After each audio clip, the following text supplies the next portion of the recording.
Once you're done listening to this podcast, be sure to subscribe to the Science of Personality podcast, powered by Hogan Assessments on Apple Podcasts, Spotify, Stitcher, or at thescienceofpersonality.com. Hosted by Hogan's Chief Science Officer, Dr. Ryan Sherman, and Hogan PR Manager, Blake Lapp, this podcast explores the impact of personality on life, leadership, and organizational success. Trust us, you'll love it. Welcome to The Accidental Trainer, a podcast where you'll hear firsthand stories and tips on how to start and grow your training career. Hello, everyone, and welcome back to another episode of ATD Accidental Trainer Podcast. I'm your host, Alexandria Clapp, and today we have with us the lovely Hilary Blair. Hilary is the co-founder and CEO of ARTiculate Real&Clear. Welcome, Hilary. Thank you. Thrilled to be here. I'm so excited to talk to you. I mentioned that you have been on my bucket list to talk to and get some dedicated time since you spoke at Core 4 last summer, and I heard rave reviews about your session and everyone loved it. And I was sad I didn't have a time turner to go back and be there myself. So I said, I'm putting her on the list to talk to on the podcast. And I'm so excited to talk to you about executive presence. I feel like that is a very interesting term. It has a lot of different meanings to people. I want to know if it's still relevant. What do we need to know about it, especially the L&D professionals? So we're going to explore that topic in just a bit. But first, let's just get to know you a little bit better. Tell us about your origins and anything fun and accidental that happened along the way to get us to this conversation. I am a drama teacher. So I've been a drama teacher for many, many years. So I now joke that I put the drama in and now I take the drama out. I only made the switch from being a drama teacher. I worked with actors. I did a ton of arts integration, right? So I was going into from preschool kids all the way through adults in companies doing the arts integration. So using the arts to teach, train on whatever it might be. And I got my master's degree in acting, which I remind everyone is a great way to reassure your parents you will always be seeking work. No, you will. It's one of those acting. And it was really fun. And I loved it. I've been drawn to acting forever. And I've loved teaching, always loved teaching. So I've been teaching for decades because when you're in children's theater, you also had to teach. So teaching, they believed, was as important as learning the art, because in teaching it, you learn the art and it's a really important thing to keep passing it on. So teaching has been integral to my journey as a human being. I was in a children's show called Tomato Plant Girl, a fabulous three-hander, meaning three characters, bossy best friend, little girl, and Tomato Plant Girl. And I was Tomato Plant Girl. So I grew up out of the ground and I grew into a large tomato. It's a fantastic story. And at the end, I was in the lobby, as anyone who's been to a children's show knows, and the characters are out there shaking little hands. I'm shaking little hands and this adult body comes by and says, "Do you work with adults? Do you work with business people?" And in my head, I'm thinking, I am a tomato right now. And out loud, I said, "Some." And she said, "I want you to call me when you've worked with more." And she tucked her business card into my costume. And I was like, oh my gosh. So I went back where I was working at the time, the Denver Center for the Performing Arts. And people started calling and they said, "Do you work with business people?" And I said, "Yes, I do." They started coming in and I started learning and training what to do and not to do, how to extrapolate the tools, the messages, what we get out of the acting skills to the business world. I learned a couple things really important, like you don't bring a business person in and have them lie down on the floor because, they're business people. But actors always are lying down on the floor. So you quickly learn to switch it. 5 months later, I called her and said, "I've been working with business people." She said, "Come on out to New York." I flew to New York. I call it auditioning. I went in and I was working with her program called Count Me In for Women's Economic Independence, with a program called Make Mine $1 Million Business. She saw a tomato and thought that tomato should be coaching business people on their pitches because I understood story, voice, and connection. So I auditioned for her and then spent the next 7 years zipping across the US, coaching women entrepreneurs on their pitches, falling in love with business people, working on the artistic chip on my shoulder because artists are not always about business people. So I love the discipline of the business world and bringing the arts tools, techniques, and lens to that world. So that's how I ended up there, totally accidentally. I love it. And I always have to follow up with anyone who has this acting bug and background, as so many of our L&D professionals do. Yes. Do you have a favorite play or musical or playwright or something that you loved being in? I mean, you could go answer it any which way, but it's just always fun to. Yeah, I have to say, usually it's a play that I've seen recently. I did just see Suffs on Broadway. So oh my gosh, so that was fantastic. So good. I love plays with really strong language. So that can be strong, being powerful, really going in there. So it can be from Shakespeare. It can also be, I love children's literature. Children's authors are amazing with their words because they have fewer to use. So sometimes I'm blown away by children's shows and how they use the language effectively there. Okay, I love this. So I am fascinated by this topic. I saw that you cover executive presence and leadership presence as one of the workshops and topics that you cover. Yes. And it got me thinking about our audience. And even as you were telling the story about being a tomato and then working with adults, and you don't have this business experience, but there's all these important skill sets that you do have. Yes. And that so often is the case for our trainers, where they're not a subject matter expert, or an instructional designer, not a subject matter expert in this thing that they're designing for these people to go and do. And it's very high stakes.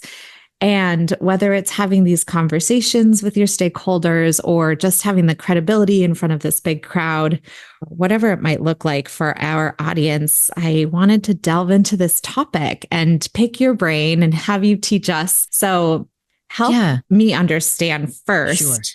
What do you think executive presence means? I have so many sub questions or variations of this, but maybe I should just start there. As I told you, I have a lot of thoughts about, is it evolving? Like, has it evolved in the modern workplace? Does it still matter the way it did in the past? Do you separate this from leadership presence? Again, I have a million questions, so I'm just going to stop bugging you with all of them. No, I love it. And my mind's just going, I want to answer all of those. So that's fantastic. It does still matter in the workplace because the language is still being used. It still comes up, and it comes up in different ways for different companies and organizations. There are amazing books written on it. When I was first asked over 10 years ago to teach executive presence, remember, a theater teacher working with business people, I'm like, what do they mean by that? Stage presence? What are they talking about? So I read a number of books, and it has evolved. My time working with it has definitely evolved. It is now, where I am right now, it's about one word. And that one word is relationship. Ooh. I believe that executive presence is all about the ingredients that we use in order to show up and connect and be in relationship with the other folks, whether it's clients, direct reports, whether it's our own team members, whatever it might be. It's how do we remain in relationship? It has evolved over time, and this is the definition that for me, I can align with and get behind because I teach it all the time. It isn't about wearing a suit, and it isn't about coming into the room and, intimidating people. And I realize that people say, well, it was never that. And I go, yeah, but I know we kind of have that baggage. When we say executive presence, I kind of say sometimes we show up in our mind with like 3 extra U-Hauls of baggage that have been attached to executive presence. So in using it as a powerful way of connecting to others and being present with others. And yes, it matters whether you use executive presence or leadership presence. And pre-COVID, I don't know why that is a marker. It's a marker for most of us in our lives, but business-wise, we were really being directed to be calling it leadership presence instead of executive presence, because executive presence, the word executive was turning some people off because that term itself seemed to be gendered, and it tended to have a lot of ideas behind what it was and very exclusive. And so we were using leadership presence. Is it personal presence, professional presence, all the business presence? Like, what do we use, right? So leadership presence. Post-COVID, and I do not have any understanding of why this is. There's no scientific explanation. This is just my experience. Executive presence is being allowed to be used more, invited more, and it seems to have a more expansive understanding among some. Words create worlds. Not my quote, of course, that's an age-old quote, right? And so the idea that words create worlds means that we have to understand that words are going to land differently on different people. What I've experienced and now I'm exploring is how come executive presence is now sort of accepted again, or at least allowed into the space again. If I ask the question in a room and I toss it out to you all, if I say, is leadership presence and executive presence? Yes, right? We'll say, oh, wait a minute. Everyone can have leadership presence. Executive presence might be different. One is about working on the team. One is about really being the main person. There are lots of different answers I've gotten on that. If we stay with executive presence right now, because being in the L&D world, it is the word that corporate uses the most, right? So if we're going with the language that's being used, and please use leadership if you're a part of an organization that's using that, go there. If we're using executive, we want to be sure that we are talking about being in relationship and using all the qualities as ingredients to create the connection.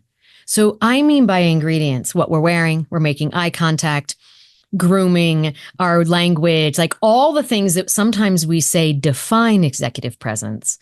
I want to think of them more as ingredients to create my connection.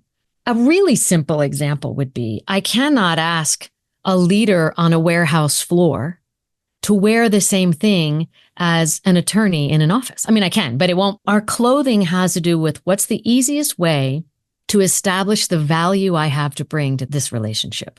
I can wear my pajamas anywhere I want. I often say this to people. It doesn't really matter. It just takes longer to establish credibility and the value I'm bringing. So the reason we do judge a book by its cover, to say that we don't judge a book by its cover is to put a lot of people who are designers out of work and to really deny one of our beautiful human qualities, which is that the visual matters, and it matters more. In Shakespeare's day, it was more linguistic in words. Today, we are far more visually defined. What we need to do, though, is understand that we are doing that. And therefore, if we are defining by the visuals, what am I making assumptions by? So if we judge a book by its cover, how do we make it easy? I always joke, I go, I know the books that have been designed for me to pick them up. I walk by the bookstore and I go, oh, that one looks good, right? That one looks good. I don't know anything about it. And I pick it up and I read the back. And then I read the back and I'm like, oh, this even sounds more like it's connected to me. Then I bring it home. If I plop down $21.99 and I get home and it doesn't connect with what I thought it would be, I'm frustrated, right? It's like, oh, this isn't what I thought it was going to be. That's true in human connection as well. How are we making it easy for people to see our value? We are multifaceted. Let's be sure we say that. We're multifaceted. So I'm showing up differently now with you, right? Than I did just moments ago with a client, than I did with my dog outside, right? So I am showing up. None of those are fake. I'm just multifaceted. So there are different ways to show up, to use our ingredients in order to have presence, in order to be in relationship with different folks. I was thinking, like, you definitely lose credibility on the warehouse floor if you're rolling in with some designer shoes and right? walking around this dangerous equipment, not in, the special boots that you need to wear that protect your feet or something. Totally. And as a trainer, I've had to train in warehouse, right? I've had to train. It matters what I wear. When I walk into a warehouse to train, I'm going to be careful to have closed-toe shoes on. I had this question saved for later, but I feel like we're sort of dancing around it right now. You mentioned just the baggage. And I sometimes wonder if executive presence is weighed more heavily for certain leaders or certain people, where you're saying, yes, we do judge people by its cover thing. Like, guilty of buying a book just because it has a pink cover, because I'm a sucker for a pink cover. And then I'm like, what is this garbage? I hate this book. I got suckered in because it's such a pretty color. I know that happens like with people, where I want to be careful how I'm using this language. So the word that I've been using for a long time is packaging matters. Right? So it matters: age, ethnicity, race, gender, all of those things. We'd love to say that the world is designed in a way that we see beyond all of that, but our packaging matters. And those of us in different kinds of packaging recognize that, right? And not to dismiss it, it's to make an inclusive thing for all of those things matter. So I sometimes say that the world we live in, the world we want to live in, and the world we live in, It matters. Like even now, we are two women, right? And I'm older, and that's great. I'm claiming that, right? So what I'm saying is that our other packaging might be similar, right? We're two white women or present as white, because I don't always know. We don't always know. But that sense of even by age, I could say something that would land differently than you saying it simply because of our age. So our packaging impacts our messaging. Because of that, and the fact that we put story on everything, and story is how we create meaning. So we can't stop creating story. We have to recognize that people are creating story and that we're creating story, and acknowledge that our story may not be right. Instead of saying, I'm not going to create a story, like you're a human being, you're going to create a story. That's how you make meaning. It's the same with judging, right? We can say we're going to stop judging, and it's not how we're wired. We're wired to judge whether things are safe, what's going on, all of that. We need to notice that we've judged and we may be wrong. Our story and our judgment may be way off. And sometimes L&D people, if you relate to this, let me know. We tend to be really good at reading people. So we are dangerous, actually, because those of us who are really good at reading people forget that we're not 100% correct. So sometimes we forget, like we're 98%, we're 95%, we're 80%. We have that margin of error where we're wrong. And sometimes we get caught up in that. We're so good at it, we forget about that. I say sometimes the most wonderful person to be around is someone who says this, I can't read anyone. I have no idea. I have to find out who they are. It's so delightful. But most L&D people, that's why they've gotten where they are. They're good at quick jumping in. So if we go back to executive presence and understanding that we're bringing all these qualities in, we want to try not to dodge them. We want to realize those are ingredients, and we want to live into these factors. What are those factors that, if there's a U-Haul, the term, do we still need it? Do some leaders need it more than others? That depends a lot on your organization and how they use that term. Relationship matters, and connecting with people. Usually, the higher up you get, the better they are at closing people off. Contradiction, right? Because there's so much energy coming at them. So if you're doing a training with higher level executives, sometimes it's even they're less available. They have more walls. And that's how I describe how do we help them drop the wall and be in relationship? Because if presence is being in relationship, let's say they have to walk down the hall and they have 5 minutes till the next meeting. Most executives with presence will close off. Just they'll either look at the floor, they'll drive down the hall, and you're training them to be more connected, right? Or something, right? How do you help them acknowledge and be transparent about, I'm in a hurry, I see you, instead of not seeing other people? How do you help them see people and still keep moving? It's a tricky thing. I don't want to deny that there's baggage around the term executive at all. And I think that you need to check in with a group and how they respond to it. And we need to check in with ourselves. How am I responding to that word? Is that hit? Did I know I get so excited. Does that hit on some of the thoughts on that? I love too that one of those packaging includes age. I'm thinking back to my past self. And that is something that an old manager would bring up to me a lot before I was doing a training, that you're going to be the youngest person in the room, and there's going to be admin there and teachers, and you're going to need to have gain credibility of the entire room and be ready that some people are going to see how young you are. And it wasn't like, here's what you do. It was like, you better watch out. I think hopefully some of this conversation is for anyone who's listening and they're not a senior leader, they're not an executive like on the C-suite. Most of the listeners of this podcast are not, but that this topic is still relevant for them. It still matters. Maybe they wouldn't call themselves even like a leader, but that this executive presence, I want to sort of unpack, what might that look like? Can I talk to your younger self? What I might have said to your younger self? Yeah. So that alert to, like, just so you know, and what I often say is you may be devalued, right? And many of us can respond to that, right? Our packaging can devalue us as much as value us. So that may happen. It's not it's not who you are. So I want you to stay present with it. And there are sometimes ways to share some experience, because some of that, their wariness has to do with their own worry. Is this my time being spent well? So we have to validate that there may be a reason why they're worried about it. I've had, when I was young, I wasn't ready. Who knows? I'm not saying that they are valid reasons, but we have to validate that they have those reasons, right? Those are two different things, right? Words create worlds. So that sense, I would say to you, recognize that that may make them nervous, and you get to be present, stay in relationship. And at some point, depending what was going on, you could even address it directly. I know sometimes that I come with, and I'm not saying less experience. I would never say that. Some of you might think I'm young for this. We can validate it. We can go right to it. I've been doing this for a while. This is the expertise I bring. If you at any moment have a fear that because of my, what appears to be a young age, that I may not know something, I'll let you know if I don't. And if you have a fear, you let me know. Sometimes I have people speak to it directly instead of pretending it's not. So transparency usually builds trust. You just don't want to make an assumption that isn't in the room. I had one guy that I was working with, and we were on a small team, and he mentioned something about his 30-year-old son, and we all went, excuse me?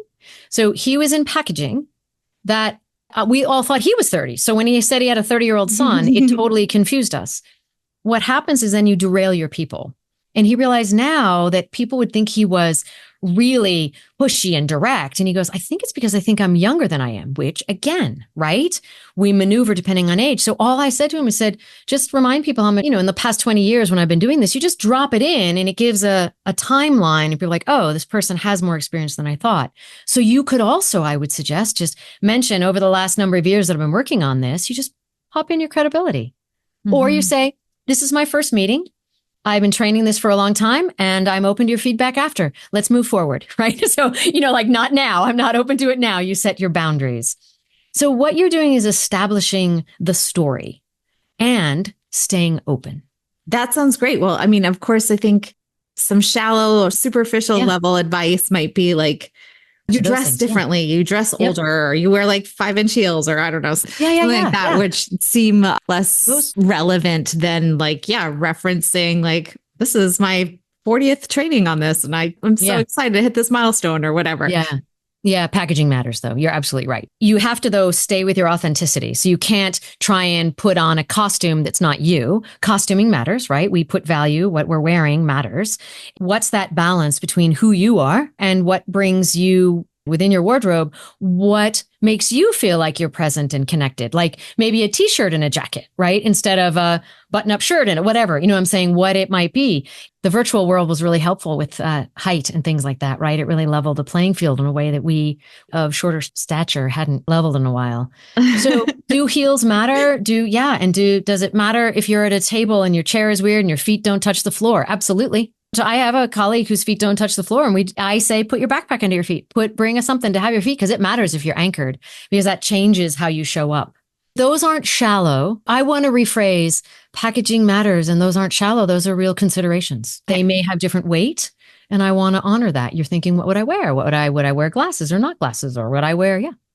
Let me tell you the next set of questions that I'm thinking about, because I feel like we're talking about it and I want to make sure that we're keeping things explicit. I like when you're rephrasing or reframing things the way that I've said it. That's good. So I was wondering, what are examples of executive presence? And I'm wondering if we're starting to talk about some of those things. And then my next thought process was, how do we develop this? Like, what are our strategies or frameworks? I think we're in the bucket of these are examples of executive presence or. Yeah. So if we were talking about ingredients that are about how we show up and put them together so that our words and everything, all those things together. And there's so many things, building trust. There's so many ingredients, right? A whole 30 to 40 things that we could say are the ingredients. Okay. If we're bringing those together and we're putting it together specifically for the audience we're working with, I am thinking, I'm going to go to one of the tools I use, which is we talk about activators of presence in the work that I do with people. So the idea that we need to see people and we need to allow people to see us. Because what happens is we put up walls without realizing it. And I want to be very careful because in the L&D world, we know that boundaries are different than walls, right? So language matters. So boundaries are intentional areas that we're not sharing, right? We've decided not to share depending on where we are, what group we're in. It depends on the setting. Those specifics matter, what we're sharing. So boundaries. Walls I'm talking about are when we isolate ourselves. Someone asks us a question that we don't know the answer to. We're in a room with high-end executives and we feel like all of a sudden we're like, oh my gosh, do I have the right understanding to be there? So we put up walls. When we put up walls, we isolate and do the opposite of being present. So we suggest what are the things that help us lower our walls, open the walls, however you think of your walls, to keep them down. And it does not mean you will be comfortable. There is a big misunderstanding in our business world, life in general, that confidence and comfort are equated, and how it shows up. Think about you with your executive presence, you and people listening use. When you walk into a meeting and you say, oh my goodness, I was in a meeting and I totally lost my confidence. And I will ask you, did you lose your confidence or did you get uncomfortable? Sometimes we do lose our confidence. I want to say that for sure. Our confidence can be knocked, but we give our confidence away far more often than we need to. And we can simply say, I was awkward. We say, rock your awkward, being comfortable, being uncomfortable. I was in a room as an L&D person, right? Facilitating a group of people discussing blockchain years ago. And even now I would have trouble blockchain, right? I'm like, okay, right? That's not my area of expertise. I am in a room facilitating this high-level group of executives to get them to get a white paper together. I'm not going to write it, obviously, because I won't know. I'm there to bring all these different opinions together to write one unified article. I don't know blockchain. I'm new to the word. I looked it up, So for me, I had to keep dropping my wall to stay present, acknowledging without undermining myself, saying, I don't know what that word is. What does that make sure? So that I could facilitate if I needed to know a word, their term they were using. And often it helps them define it because some of them are throwing it around and they don't even necessarily know the definition. So what I'm saying is you don't have to be the expert in the room to stay present. I can own my awkward. You can own your awkward of remaining in relationship. And your walls will go up. Your body will constantly try to protect you and say, why did I say yes to this training assignment? And then we drop our walls. And so how do we stay present? Owning the awkward. And an example of how it shows up differently on different people. I was doing a training just 2 days ago. 2 amazing human beings walking in to have a conversation with someone, and they are very different.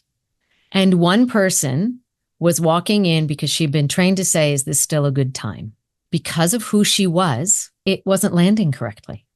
It was like, you are someone who connects through your instinct. You would know whether it was the right time or not already. So we had her adjust the language to, I'm here for our meeting, right? And if I said that, because of some of the ways I'm wired, it wouldn't land in the same way. For her, it landed absolutely beautifully. Every one of them was like, oh my goodness. She had a colleague who tried that. And we said, no, you need to say, hey, is this still a good time? Because her energy and where she was coming from, different human being. It worked for relationship, for her credibility, for her presence to say, is this still a good time? Because of how she showed up. So that individuality is why executive presence is frustrating, because it isn't a formula that's set for everyone. It matters greatly who you are, your packaging, your energy, how you come across. So what works for me to stay present with someone is going to be different than you and the yous who are listening right now.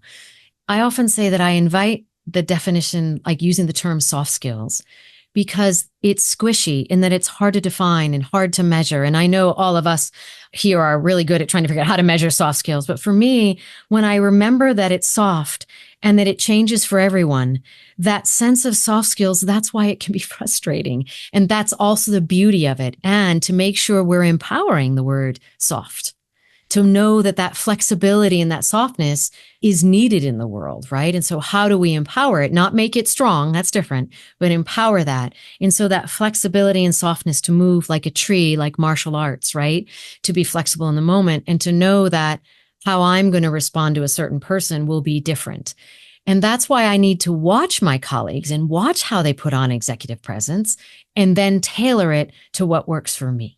I'm understanding now why you're using this analogy of ingredients and thinking about cooking, because obviously the amounts of words or the type of words or the words that you use and how you build trust, how you stay present is going to differ from person to person. I actually had this as a question about, does personality matter or play a part? Because I'm thinking about people who are introverted versus extroverted. That's just like one of those big 5 personalities that, personality research doesn't disagree on. There are clearly people who are more introverted versus extroverted. Like a lot of the other personality traits are murkier and harder to measure. You're encouraging individualization, and I think that feels reassuring, though echoing what you said, I'm sure that can be really frustrating to see what works for someone else are they even trying? And they just sort of have charisma. And so that just like translates as executive presence. Oh my goodness, charisma, whole other thing. I'm going to come there in just a second. Yes.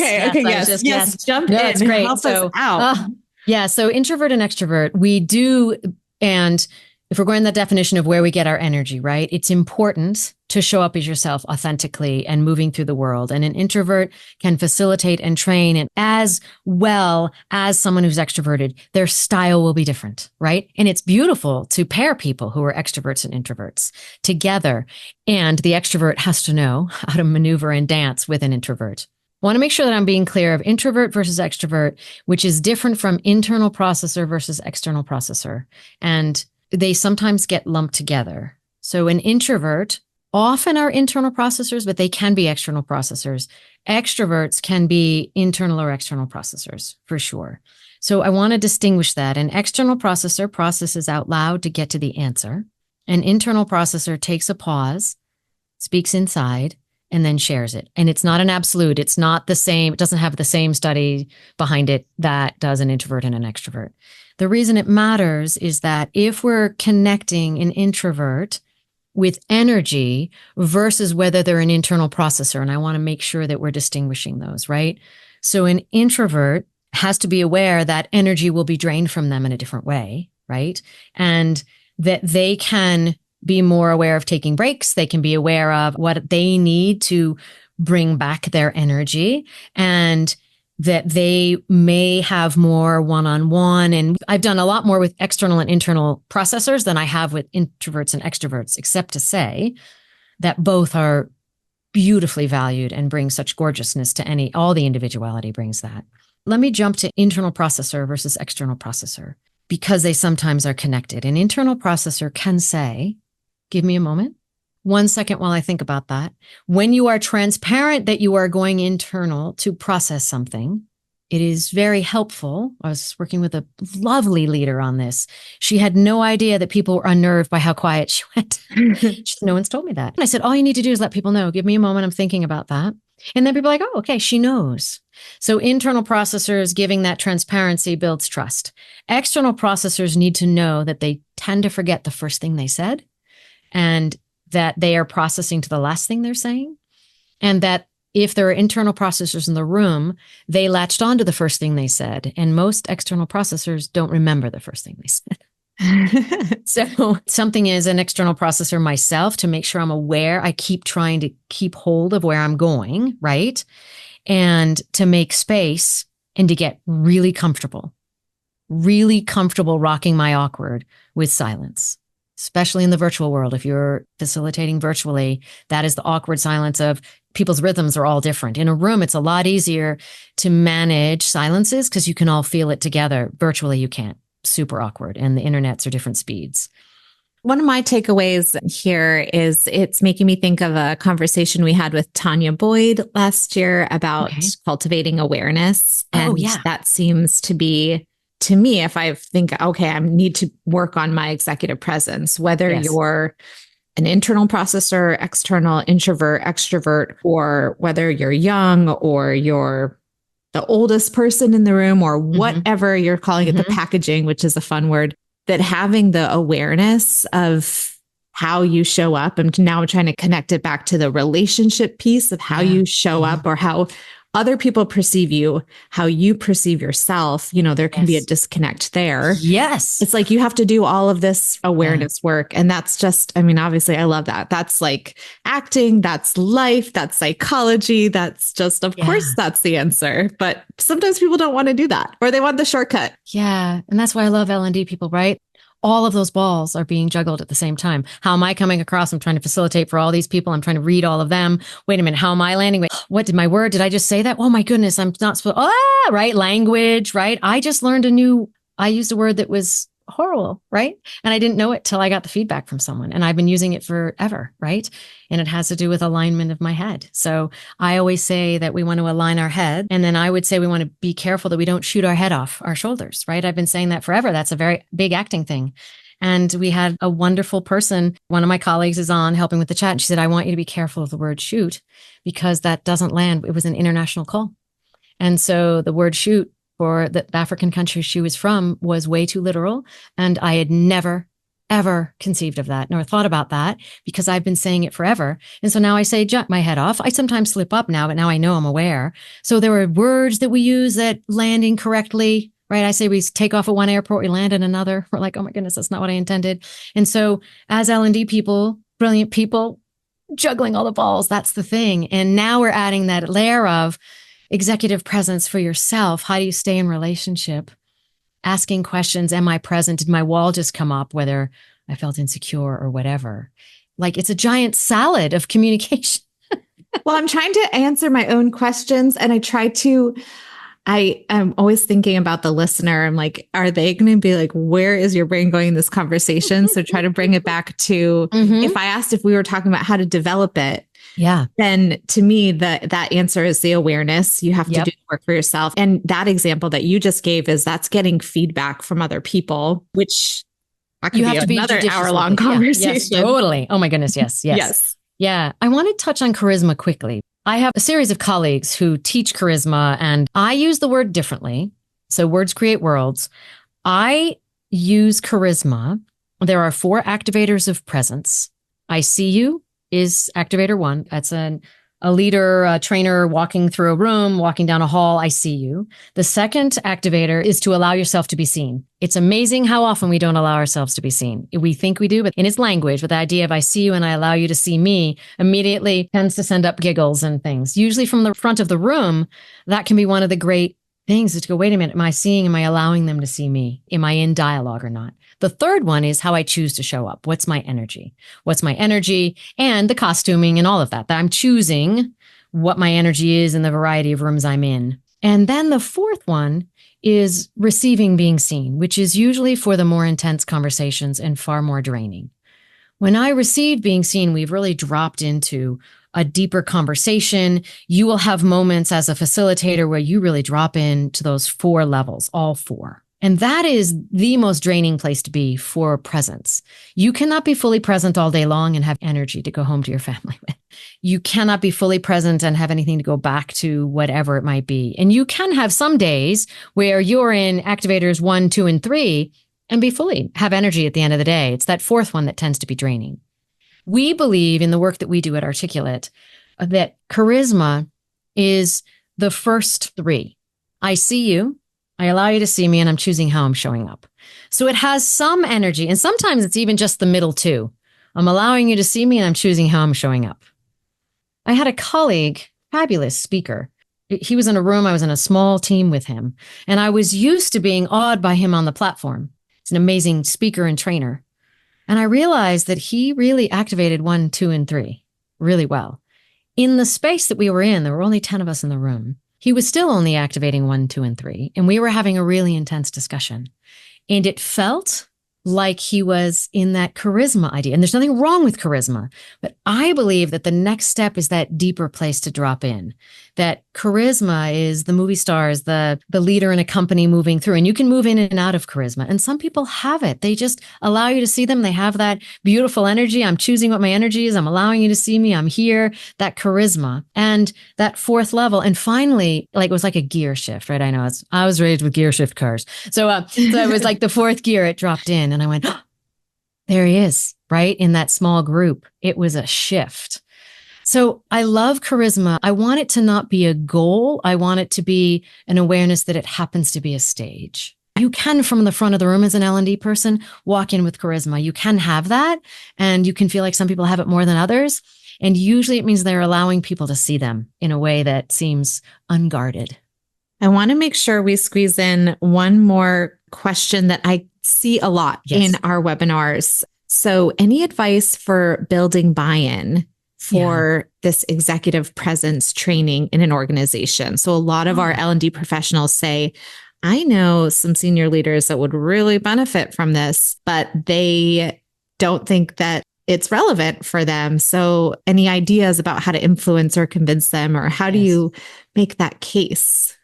Buy-in is one of the key things that executives lose by not having executive presence. A lot of executives, in order to get buy-in, we have to say the number 5 to 7 things that a company loses by their leadership not having executive presence. we end up with siloing. We don't get buy-in. We don't build trust. Our profits go down. We don't have retention. Like all of those classic things are tied directly to whether the leadership has executive presence. When you define executive presence as showing up and truly being present in relationship. When we have relationships, we build all those things of trust and connection and buy-in, and we can move forward. And psychological safety is another big one. So when you sacrifice executive presence for a leadership level team, to sacrifice that and say, well, I have it here and I have it with clients, but I don't need it with the group, they are falling prey to feeling awkward. They are going, oh, it feels uncomfortable. They are falling prey to that and not seeing the value of being in relationship. And without those relationships, that it starts to fracture. So if we're siloing, we fracture.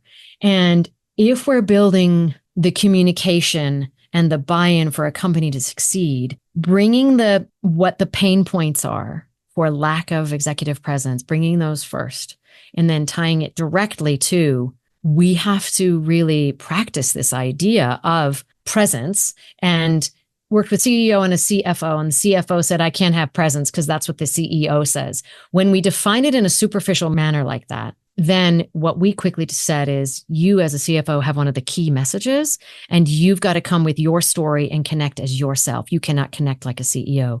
And he stepped into his message and into his relationship as, this is what I love. And he showed up, and the whole company shifted. Like, no one was trying to be the CEO anymore, right? And CEOs don't have to talk about anything. They just get people riled up, right? So it's the CFO that actually has to talk numbers. That's being silly, but somewhat true. So that sense of CFO. So that idea that if they can risk being present with the different levels of their team at an important time, when they're sending a message, they can't just send a message. They can't have quarterlies. They can't have a board meeting and have those be the only times they're present. I get super passionate here. And I do feel that some people feel like I can just send the message in, and you can't. You have to be in it. You know what? I'm going to toss in an analogy I use that seems to work for some. We understand that presence is important if we get a cup of coffee from someone.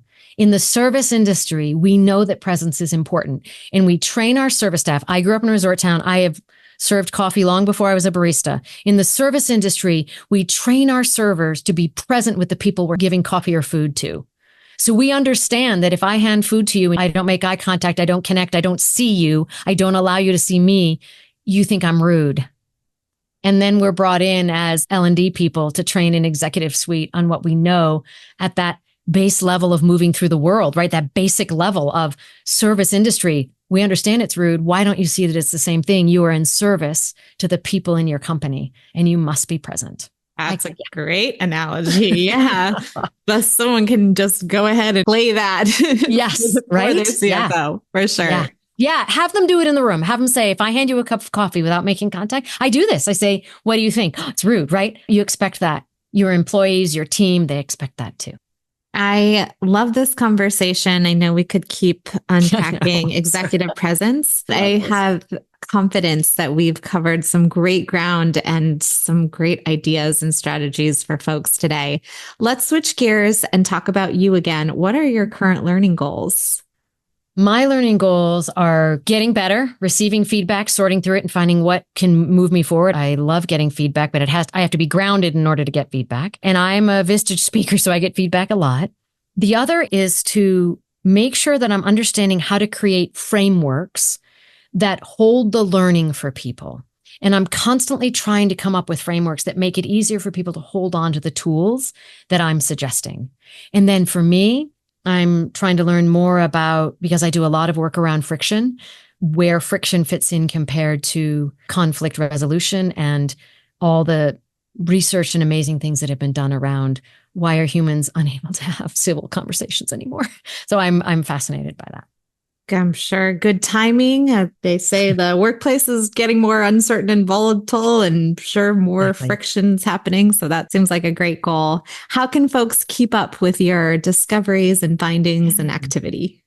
I love connecting on LinkedIn. If people would love to connect with me there. So that's fantastic. Hilary Blair with 1L. And My dad said, why use two when one would work? That's what happened, when you're from New England. So Hilary Blair. And then also our website, right? So articulaterc.com. So the RC stands for Real and Clear. So articulaterc.com. And email. I love being emailed. Ask me questions. I'll hop on a virtual cup of coffee or a real cup of coffee if I'm in town. You can tell I love talking about this, and I have so much to learn. The older I get, the more I have to learn. And I've been doing this for a long time. Well, thank you so much for sharing some of your current knowledge and learnings with us today, Hilary. You bet. Thank you for asking, and thanks for staying in dialogue with me. I appreciate it. Thank you to our sponsor, Hogan Assessments. Thanks for listening to this podcast from the Association for Talent Development. Be sure to check the show notes for resources mentioned in today's episode. And if you found the show useful or insightful, please be sure to like, subscribe, and share it with a colleague.